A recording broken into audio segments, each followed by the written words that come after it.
Hello, it's Pixie. Doing another video. Just thinking about myself actually. I thought I'm kind of in a good space now.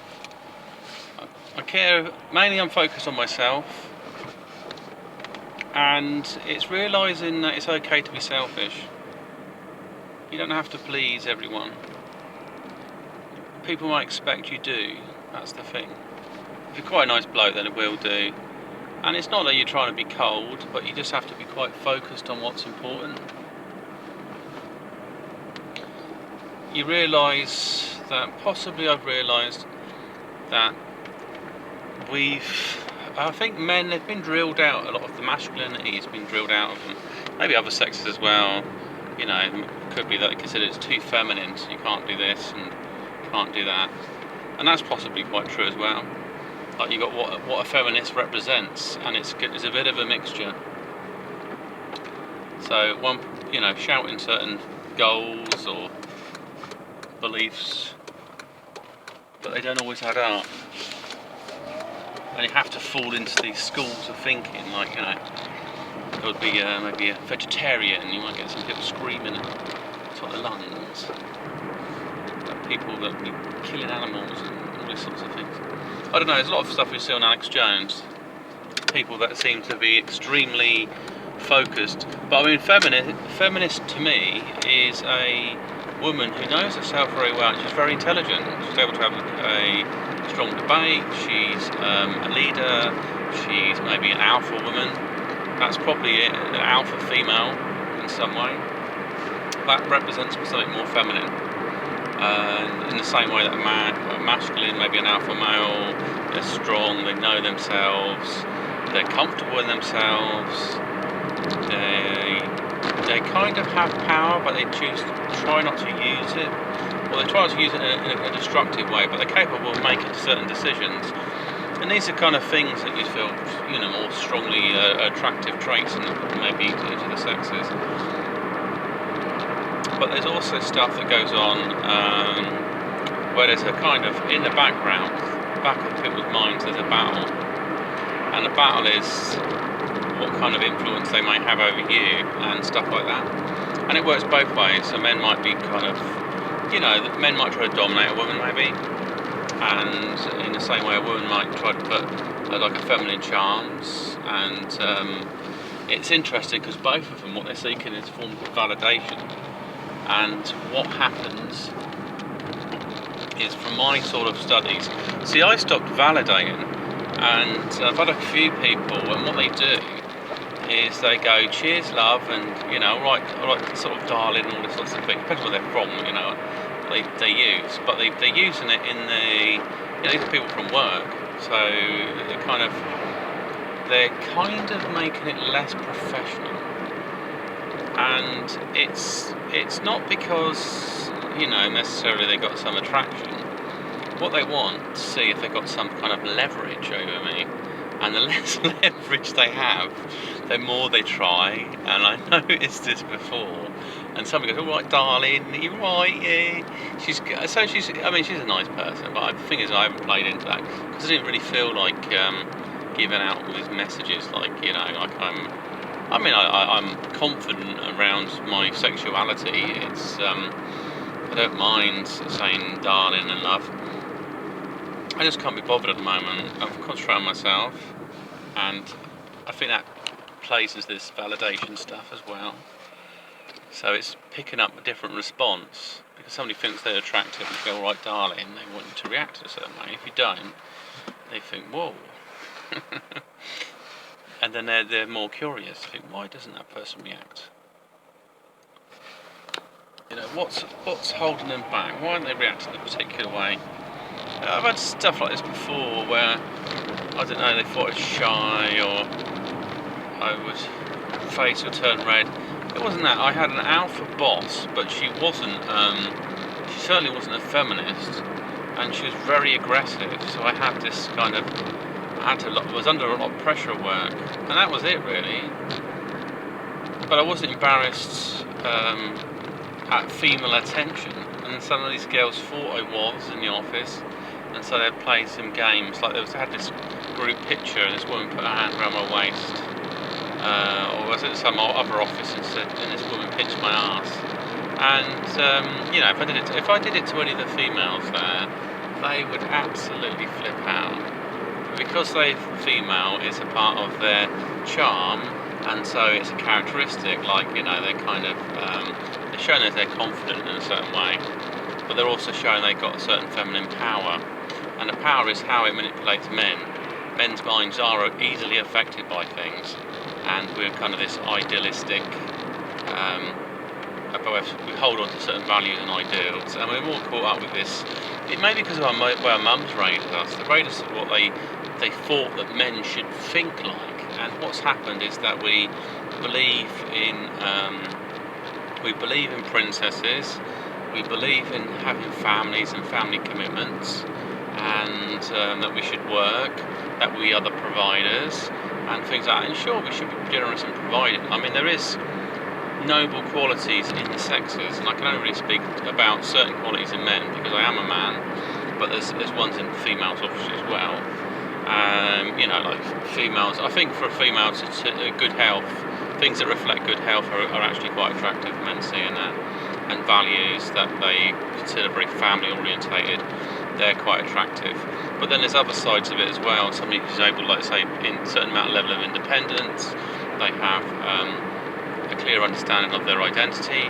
If they're trying to mirror other identities, if people are trying to work, if they've got issues around their own self, then they probably would find that quite attractive. You know, like when people have all got this like orange tan, or they've all got very, it's like feminized males that have, you know, so it's great they take care of themselves, and they're showing they've got self-aware and they want to be clean and all these other things. But they feel like there's something missing, like they've had to emulate something that wasn't them, and they've tried to fit in to become more attractive to certain types of females. And I think that in the long run, it looks great at first, but down the line, I don't think it will do. You know, you can imagine like if they're in their 50s and their 60s, and they've got orange tan on and waxing themselves and all these other things they're doing. They feel they might just get to a point where they just don't bother. You know, they give you the other extreme. They just give up on it. And so yeah, so it's interesting that part of it. I feel great in myself. I think when you have bad experiences, they can be the best things for you. They can change, they can shake you up basically, and you think, I don't need that. And also, if you wanted to attract somebody, you think, well, actually, just be independent. It's very difficult, though. You don't want to be so independent that you're not even there. I don't know. This is where it's quite subtle things, and it's the classic push me, pull me. In that a person might want to feel that you're interested in them at a level, but for some reason you're so busy and interested in yourself that you're not going to commit to it, and then they don't get the validation. They obviously get valued, so like, well, he actually is taking notice of me, or interested. Eye contact and things like that are quite important between the sexes. You know, somebody that's a communicator wants to see more communication, but they want to see calm and controlled communication. They might want to be seeing things that they might typically see as male, and then there's the reverse of that. People will challenge that and test it, and they may actually say things consciously that don't actually add up. You know, like the way sort of humour might work, or they might say, oh well, all men are like that, and all these sort of things, and it doesn't always, you know, they don't want to reveal their true intentions, so they're diverting it into elsewhere. And something else creeped me out tonight, and it was my own test. When I get tests you get tests from any state, not just people attracted to you. So what this woman said, and it was a classic grooming. This is what she would have said if she had a son as well. Is it said it's so nice you're always taking care of people. What you need is someone to take care of yourself. So it's like the feeding the line. I thought, okay. I didn't say okay. I just listened to it. And then she says, what you need to do is find a young woman to take good care of you. And in essence, if I said the reverse of that, said to a woman, what you need is a man to take good care of you, it's suggesting that you can't take care of yourself, or you think, and that's where the mistake. You become less attractive. You said, yes, that's what I need is a woman to take care of me because I can't feed and dress myself, or other things. I'm incapable of thinking of things myself, and it's very interesting when they've done that. So I didn't react to that. I didn't say anything, to be honest, because I wasn't bothered about it. I mean, to be honest, I care. I'm centered on myself, and I think that's a good male strength, independence, and the fact that you don't want to commit. And some people will be reeled back and pulled back. So some people, and what they've done is they've been attracted to people that are independent. They've had children with them, and now they're looking for people that kind of want codependency. And so what they're doing is they sort of try to groom people into that. But the thing is with relationships of any kind, so it could be a man that's trying to do it, I don't know, there's probably different dynamics from across the spectrum, like if some guy who had lots of children and he was looking for a mother or something, he'd probably look for a woman who's already got kids so that she's happy with looking after his kids, or maybe her kids are grown up. So there's kind of dynamics people would look for. So it's very interesting in that when you look at a relationship, what's in it for you? That's really important. I mean, at the end of the day, I think you can evaluate it quickly. If you're in a relationship, you just see how you feel, and are you in a bit more of a positive place? Do you feel energized from the relationship? Are you feeling stimulated in a while? And then you've got to think, is this just a short-term thing, or will it get better? What do I gain from this person? How do I grow? And maybe the normal relationships are probably done. I mean, it's nice to have commitments in there, and obviously you don't want to have a partner who's going off with lots of other people. And the same for you. I don't know. It's just that you can split your energy so much, but it could be that you just like hanging out with the opposite sex, or the same sex if you're into that, and you just like spending time with them, which is probably healthy. It doesn't have to escalate to something sexual, but then again, along with it's mature people making decisions, it's not really a problem either. It's just that you have to be quite aware of what you're investing in now. So it doesn't mean the same thing. And there's interesting stuff I've seen about love. Love between people can be quite different. What a woman's focused on. And there's also internal drivers. So, like I say, we've got this Disneyland thing with guys and idealism, and things they've got.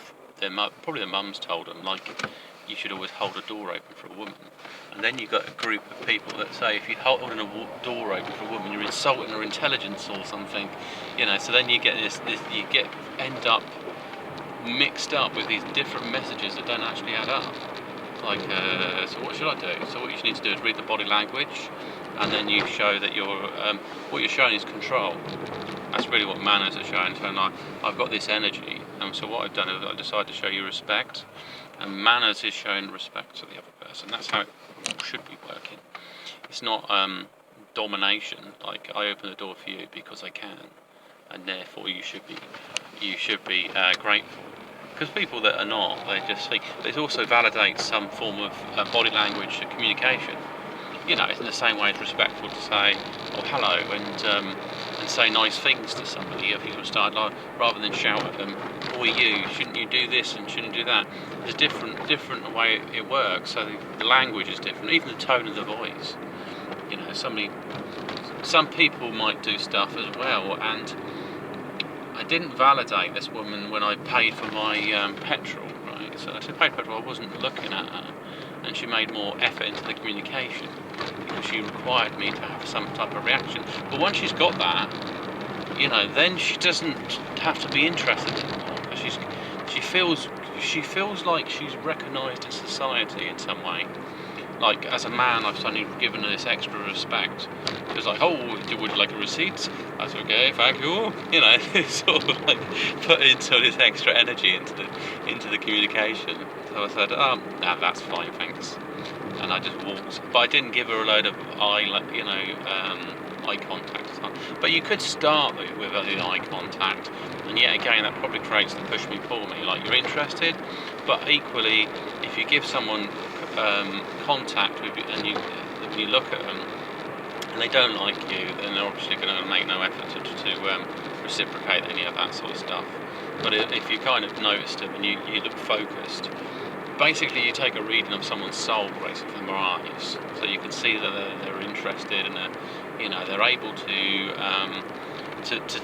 they're not scared of you, and they directly have their intent is pretty much shown pretty quickly that they are able to focus quite well, and there's that kind of connection. But then you're just not there to sort of boost their ego up. And so I'm not saying play mind games with people, but I'm just saying there's observations about the way people are controlled, and I'm sort of been evaluating that I let myself be controlled into certain situations, and it's a part of this validation games. So the mind games where someone asks you to do something, or they test how available you are, and or they ask you, would you like to do these odd jobs for them, and you bend over backwards for them, and they think, well, there's nothing really to this guy, he's just like a jellyfish, he just does whatever I tell him to, or whatever, so I mean, it's not a case of, it's finding that balance. Like I say, what's in it for you? That's really, and that works both sides of the sexes. It's not just that, what do you benefit from this person, and is it fair what you benefit from? Like, there's an area where it might be considered a bit kind of taking advantage or manipulating it. So, for instance, if a woman wanted to have the guy to pay and buy everything for her, or if a guy wanted a woman to sort of fulfill his sexual fantasies, you can't force that stuff onto people, and there'd be a point where it wouldn't work out. But then there's some people, they're happy living in this sort of thing. They don't have the aspirations to see beyond that point. They should do at some point. It must get boring at some point, Like, what else can I buy her? She's got everything she wants. She's going to look for a man with more money, because the relationship was based around how you could validate this person with a certain thing, giving something to someone. And it's the same, like sexual stuff. It's all great at first, but then it seems quite all the same. What you're looking for is that emotional connection. And so, because you've made it so high maintenance, you have to add a more emotional element to it. So you can gain the next level, or whatever you're looking for, a deep connection. I mean, there's room for growth as well spiritually in different things. So that's and whatever else you're interested in. It's like you've got to have common shared goals and interests. Interests will bind people that work very well together. So it's changing possibly the approach, but I think that's important. And then see, if someone's able to manipulate your mind, they can also manipulate your hormones, and you'll react the way that you stop thinking about your goals, and you end up becoming driven towards supporting theirs, and they actually don't want you to do that. And this is one of the lessons I learned. I put a lot of energy into trying to help some people, and it doesn't work out. And I don't think it's bad being a bit of a fixer, because I was sort of like, trying to fix everything. And to be honest, what I should have said is that I like helping solve problems. Well, this is what I should have had to call a conversation. Do you want me to look into certain stuff? And that person might say, well, I've done it all before, there's no answers to this problem, blah, blah, blah, and it's fine. So I said, okay, then, fine. And then you leave it. But the thing is, if no one actually has that clear conversation, you might be trying to solve things and trying to make yourself seem important. But there's going to be something, what do I want out of a relationship? If I'm putting 70% of my time and energy in, anyone should be real. It's the same, if there was a woman that wanted to put 70% of her time into my life, there's got to be a reason why. What does she want from me? And so that's quite clear as well. Behaviour patterns, just validate and look into that, not just validate, study it and look into what people do around you. And then there's what people do, they set you up.